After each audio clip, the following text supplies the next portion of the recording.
ইসলাম বলে কোন বিবাহিত পুরুষ যদি দর্শন করে, এরা সুরাদি উদ্যানে নেন সুরাদি উদ্যানে নিয়ে সারা ঢাকার মানুষেরকে বলেন আজকে অমুককে শাস্তি দেওয়া হবে, সব টেলিভিশনে লাইভ দেখান, এরা পাথর মেরে হত্যা করেন।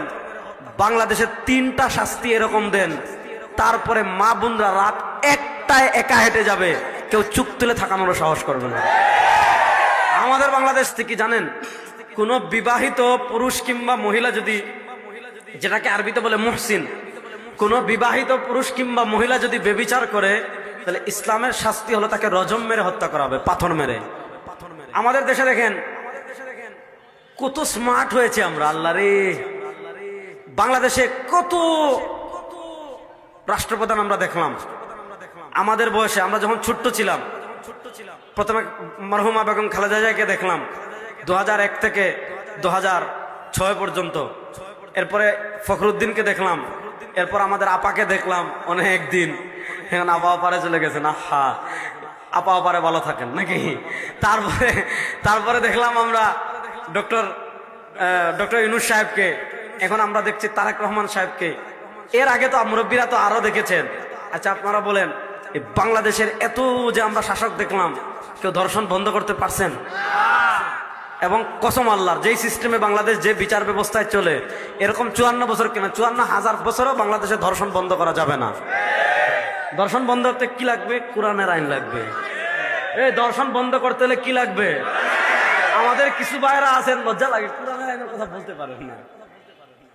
শুনেন, ইসলাম বলে কোন বিবাহিত পুরুষ যদি দর্শন করে, এরা সুরাদি উদ্যানে নেন সুরাদি উদ্যানে নিয়ে সারা ঢাকার মানুষেরকে বলেন আজকে অমুককে শাস্তি দেওয়া হবে, সব টেলিভিশনে লাইভ দেখান, এরা পাথর মেরে হত্যা করেন। বাংলাদেশে 3টা শাস্তি এরকম দেন, তারপরে মা বোনরা রাত 1টায় একা হেঁটে যাবে, কেউ চুপ তুলে থাকানোর সাহস করবে না। আমাদের বাংলাদেশে এত শাসকের পরিবর্তন হয়েছে, আপনারা কি বলেন চুরি বন্ধ হয়েছে? আপনাদের কাফরুলে মনে হয় নাই, সারা বাংলাদেশে তো আছে। চুরি বন্ধ হয়েছে? পুকুর চুরি হয়, ব্যাংক চুরি হয়, শেয়ার বাজার চুরি হয়, হ্যাঁ, তারপরে আপনার পকেট চুরি হয়, গাড়ি চুরি হয়, মসজিদের এসি চুরি হয়। এই যে বিদ্যমান আইনে চুরি বন্ধ করতে পারবেন না রে ভাই। যারা ব্যাংক চুরি করে, শেয়ার বাজার চুরি করে, রিজার্ভ চুরি করে, নেন সোহরাওয়ার্দী উদ্যানে নিয়ে পুরা জাতির সামনে 2 হাত কবজি পর্যন্ত কেটে ফেলে শুধু ঘোষণা দেন, যারাই চুরি করবেন হাত কেটে গাছে ঝুলাই রাখবো। মাত্র 3 জন চোরের শাস্তি কোরআনের আইনে দেন, বাংলাদেশে কোনো বাপের বেটার চুরি করা সাহস করবে না। কথা ভালো করে বুঝেন। হযরতে মাইজ আসলামী রাদিয়াল্লাহু তাআলা আনহু ব্যভিচার করেছেন, সুবহানাল্লাহ। তিনি রাসূলুল্লাহ সাল্লাল্লাহু আলাইহি ওয়াসাল্লামের কাছে এসেছেন, এসে বলেন, ইয়া রাসূলুল্লাহ তাহিরনি ইন্নী জানাইতু। ওগো আল্লাহর রাসূল সাল্লাল্লাহু আলাইহি ওয়াসাল্লাম, আমাকে পবিত্র করেন, আমি জিনা করেছি। আল্লাহ রাসূল সাল্লাল্লাহু আলাইহি ওয়াসাল্লাম একবার বলার পর মানে অস্বীকারের ভাব নিলেন। মাইজ আসলামী আবার বলেন, তাহিরনি ইয়া রাসূলুল্লাহ।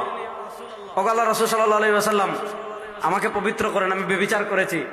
এইভাবে 4 বার বলার পর আল্লাহ রাসূল সাল্লাল্লাহু আলাইহি ওয়াসাল্লাম বলেন, হাল্লা কাব্বালতা লা মাস্তা। হয়তো তুমি ব্যভিচার করনি, হয়তো তুমি স্পর্শ করেছো অথবা চুমু দিয়েছো, ব্যভিচার করনি।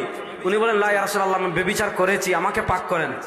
রাসূলুল্লাহ সাল্লাল্লাহু আলাইহি ওয়াসাল্লাম সাহাবা ইকরামকে বললেন, মাইজ আসলামীকে পাথর মেরে হত্যা করো। মাইজ আসলামীকে বুক বরাবর গর্ত করে পুঁতা হয়েছে। সাহাবা ইকরাম পাথর মারতেছেন। হযরতে খালিদ বিন ওয়ালিদ রাদিয়াল্লাহু তাআলা আনহু, হযরতে খালিদ বিন ওয়ালিদ তিনি তো সাইফুল্লাহ, তিনি একটা উটের হাড্ডি অথবা বড় পাথর নিছেন, নিয়ে মাইজে আসলামের উপর মারছেন। তো খালিদ রাদিয়াল্লাহু তাআলার শরীরে তো অনেক শক্তি না, তিনি সাইফুল্লাহ, আল্লাহর তরবারি, কোনো যুদ্ধে পৃথিবীতে তিনি হারেননি। এবং যিনি এই যে আমরা শুনতেছি না এখন হরমুজ প্রণালী, এই ইরান যিনি প্রথম তৎকালীন রোমানদেরকে পরাজিত করে যিনি ইসলামের বিজয় পতাকাকে উড্ডীন করেছিলেন, প্রথম জন হযরত খালিদ বিন ওয়ালিদ, তারপরে হযরত সাদ ইবনে আবি ওয়াক্কাস রাদিয়াল্লাহু তাআলা আনহু, যারা রোমান সাম্রাজ্য, তৎকালীন পৃথিবীর সুপার পাওয়ার রোমান সাম্রাজ্যকে পরাজিত করে ইসলামের পতাকাকে উড্ডীন করেছিলেন। হযরত খালিদ বিন ওয়ালিদ জুড়ে মারছেন, রক্ত ফিনকি দিয়ে বের হয়েছে। হযরত খালিদ বিন ওয়ালিদ একটু ঘৃণা করতেছেন, পাপির একটা রক্ত বের হচ্ছে। আল্লাহ রাসূল সাল্লাল্লাহু আলাইহি ওয়াসাল্লাম বলেন, মাহালানি ইয়া খালিদ লাউ কুসিমাত তাওবাতুহু আলা আহলিল মদিনা লাকাফা। ও খালিদ বিন ওয়ালিদ, আমার মাইদে ইসলামীকে তুমি ঘৃণা করছো, খবরদার শুনো, আমার মাইদে ইসলামী জিনা করতে পারে, কিন্তু জিনা করার পর আমার মাইদে ইসলামী আল্লাহর কাছে এমন তওবা করেছে, লাউ কুসিমাত তাওবাতুহু আলা আহলিল মদিনা, যদি পুরা মদিনাবাসী জাহান্নামী হয়ে যায় আর পুরা মদিনাবাসীর উপর এক মাইদে ইসলামীর তওবাকে বন্টন করে দেওয়া হয়, তাহলে আল্লাহ এক মাইদে ইসলামীর তওবার কারণে পুরা মদিনাবাসীকে জাহান্নাম থেকে মুক্তি দিয়ে দিবেন।